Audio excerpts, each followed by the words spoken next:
নমস্কার বন্ধুরা। আজ আমি একটা বিষয় নিয়ে এসেছি যেটা আমার খুবই খারাপ লেগেছে দেখে। কয়েকটি বৃদ্ধ মহিলা এবং খুবই গরিব মহিলা যাদের লক্ষ্মী ভাণ্ডার ঢুকছে অথচ প্রত্যেক মাসেই কেটে নিচ্ছে। আবার একজন লোকের দেখলাম, খুবই কম বয়সী লোক, তো তার ক্ষেত্রে যেটা হয়েছে, তার যে জমির ছাড়ের টাকা, বাজাজ অ্যালায়েন্সের যে টাকা, সে টাকাটা ঢুকেছিল, সেটাও প্রায় কেটে নিয়েছে। তো এর কারণটা হচ্ছে নাচ ম্যান্ডেট। আমরা অনেকেই ইএমআই দিয়ে বা বায়োমেট্রিক ফিঙ্গারপ্রিন্ট অথেন্টিকেশন করিয়ে ম্যান্ডেট দিয়ে ইসিএস বা নাচ ম্যান্ডেটের মাধ্যমে মোবাইল কিনে থাকি, কখনো ফ্রিজ, টিভি, এসি কিনে থাকি। কিন্তু সেগুলোর ইএমআইগুলো প্রত্যেক মাসে দেওয়ার সময় আমাদের মনে থাকে না কোন ডেটে কাটছে, কোন ডেটে কাটছে না। সাফিসিয়েন্ট ব্যালেন্স আমরা মেনটেন করতে পারি না, মানে যতটা টাকা কাটার কথা সেটা থাকে না, হয়তো কোনো কারণে ভুলবশত টাকা পুরোটাই উইথড্র করে নিই। কিন্তু এর ফলে যেটা হয়, যে কোম্পানিগুলোর কাছে আমাদের ন্যাচ ম্যান্ডেটটা দেওয়া আছে, সেই কোম্পানিগুলো কিন্তু প্রত্যেক মাসে চার্জ করতে থাকে।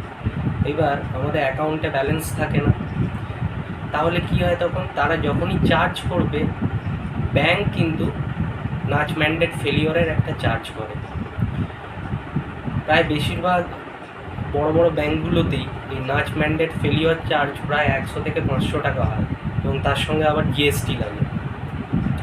তো আজ দেখলাম যে একটা 10,000 টাকার ফোন কিনতে গিয়ে সে ফোনের টাকা হয়তো কোনোভাবে শোধ হয়ে গেছে ক্যাশ দিয়ে দিয়ে, কিন্তু ইএমআইগুলো বারবার বাউন্স হয়েছে। যে কোম্পানিকে দেওয়া ছিল তাদেরকে বারণ করেনি, হয়তো কারোর একটা ভুলের জন্য তারা বারবার চার্জ করে গেছে এবং কাস্টমারের অ্যাকাউন্টে টাকা ছিল না। সেক্ষেত্রে যেটা হয়েছে, তার অ্যাকাউন্ট থেকে কিন্তু 250 টাকা প্লাস জিএসটি 295 টাকা করে কেটে কেটে কেটে বহু টাকা কেটে নিয়েছে। হয়তো দেখবেন 10,000 টাকার ফোন বা 10,000 টাকার টিভি কিনেছেন, সেখানে আপনার নাচ ম্যান্ডেট ফেলিয়ার হয়ে হয়ে সেই চার্জ হয়ে গেছে 20,000 টাকা বা 30,000 টাকা। তাই আমি সবার কাছে অনুরোধ করব, যারা ইএমআই দিয়ে জিনিসপত্র কেনার ব্যাপারে সচেতন নন, বা যাদের মনে থাকে না মাসের প্রত্যেক ডেটে ইএমআই আমাকে করতে হবে, বা যাদের হাতে সবসময় পর্যাপ্ত টাকা থাকে না, তারা চেষ্টা করবেন টাকাটা জোগাড় করে ক্যাশে আপনাদের শখগুলো পূরণ করার। গাড়ি কেনার বা কোনো লোন নেওয়ার ক্ষেত্রেও আমি একই কথা বলব। যারা সচেতন তারা ঠিক আছে, প্রত্যেক মাসে মাসে দিয়ে দেবেন, কিন্তু যাদের মধ্যে সচেতনতার অভাব, তাদের অ্যাকাউন্টে যদি টাকা কোনোভাবে না থাকে, তাহলে কিন্তু এই নাচ ম্যান্ডেট ফেলিয়ারের জন্য যে কোনো ব্যাংক সাধারণত আপনার 295 টাকা করে চার্জ কেটে নেবে, এবং এই অগণিত চার্জ দিতে গিয়ে দেখবেন যে টাকায় আপনি আপনার শখের জিনিসটা কিনেছেন, তার 3 ডবল টাকা আপনাকে পে করতে হয়েছে ব্যাংকে চার্জ হিসেবে।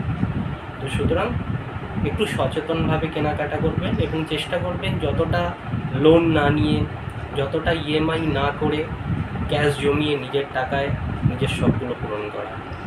ধন্যবাদ।